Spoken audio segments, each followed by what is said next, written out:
Hello, good evening, everyone. Today I'll tell you the story of a girl, Meera. Meera's life was really very busy, but yet not fulfilled.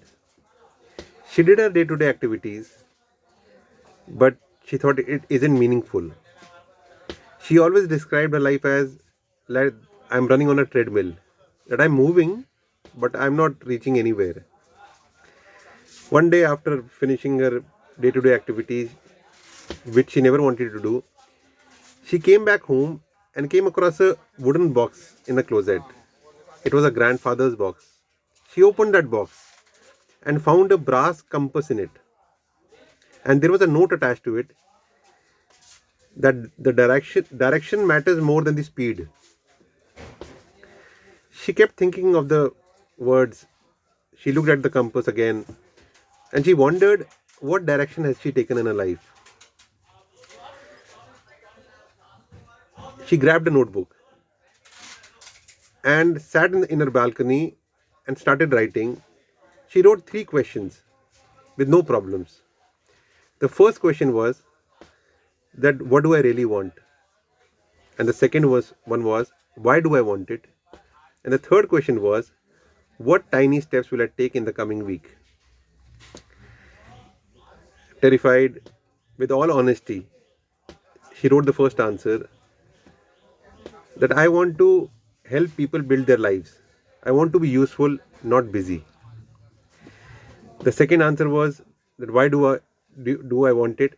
She wrote because I felt most alive in this, most alive. And the third one was what tiny steps will I take in the coming week? She wrote that I'll volunteer in the community center, community house for 2 hours.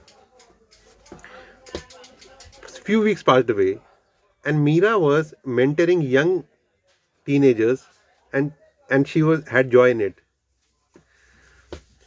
It wasn't a glamorous thing, or she wasn't getting paid for it, but something lit inside her. She had that clarity which she didn't have in the past years.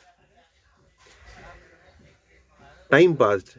She did her courses in she did her courses in counseling. She did her workshops, weekend workshops, and people started calling her as a coach, which heard as a friend and guided as a compass. One day, the teenager she mentored gave her a thank you card, and it was written in that card, "You helped me in reaching the right direction." She smiled. She smiled, and in her pocket, she always used to carry the brass compass of her grandfather. She touched that compass, and she realized that it wasn't the transformation was not the huge jump she's taken, but the small step in the right direction she took. She always told her clients that don't chase speed, chase the direction.